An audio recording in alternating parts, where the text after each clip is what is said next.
दक्षिण सोलापूर तालुक्यात वाळूचा बेकायदेशीरपणे उघड्यावर धंदा केला जात असून त्यामुळे शासनाला दररोज लाखो रुपयांचा फटका बसत असल्यानं नागरिकांमध्ये तीव्र संताप केला जात आहे।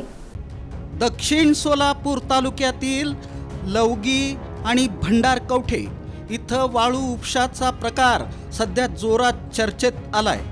जालन्यातील मंगेश एंटरप्राइजेस यांनी कायदेशीररित्या वाळू टेंडर घेतल्याचं कागदोपत्री दिसत असलं तरी प्रत्यक्षात मात्र नियमांना हरताळ फासून उघड्यावर बेकायदेशीरपणे वाळू उपसा सुरू असल्याचा आरोप नागरिकांकडून केला जातो आहे।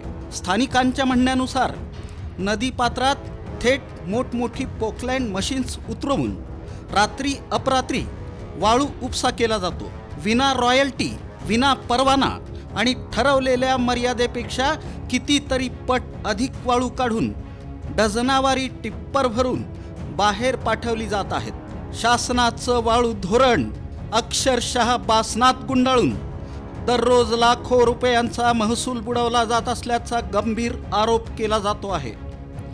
रात्रीच्या सुमारास नदी काठावर सुरू असलेल्या या बेकायदेशीर धडाकेबाज हालचालींमुळे आजूबाजूच्या शेतकऱ्यांचा जीव मेटाकुटीला आला आहे।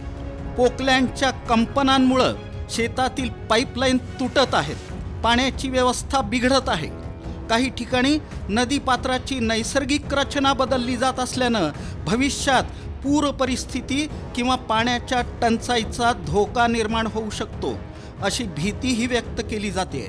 दरम्यान रस्त्यावरून ओव्हरलोडेड टिप्पर वेगानं धावत असल्यानं सर्वसामान्य नागरिकांच्या जीवितालाही धोका निर्माण झाला आहे। गावातून जाणाऱ्या या गाड्यांमुळे धुळीचे लोट उडत आहेत, रस्त्यांची दुरवस्था होत आहे। अपघात झाला तर जबाबदार कोण असा थेट सवाल ग्रामस्थ उपस्थित करत आहेत। सर्वात धक्कादायक बाब म्हणजे एवढ्या मोठ्या प्रमाणावर वाळू उपसा सुरू असताना महसूल विभागाकडून कोणतीही ठोस कारवाई दिसत नाही।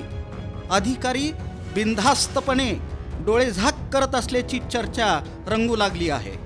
त्यामुळं प्रशासनाच्या भूमिकेवरच प्रश्नचिन्ह निर्माण झालं आहे।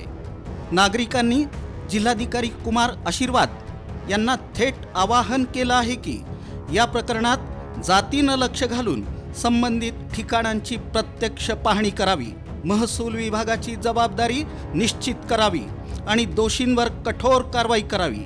शासनाचं होत असलेलं प्रचंड आर्थिक नुकसान आणि पर्यावरणाचा ऱ्हास तात्काळ थांबवावा अशी एकमुखी मागणी होत आहे। दक्षिण सोलापुरात सुरू असलेला हा वाळूचा खेळ नेमका किती दिवस चालणार? शासनाला चुना लावणाऱ्यांवर कारवाई कधी होणार आणि सामान्य माणसांचा जीव धोक्यात घालणाऱ्या या बेकायदेशीर धंद्याला लगाम कधी बसणार? आता सर्वांच्या नजरा जिल्हाधिकाऱ्यांच्या निर्णयाकडे लागल्या आहेत। पुन्हा भेटूया पुढच्या भागात।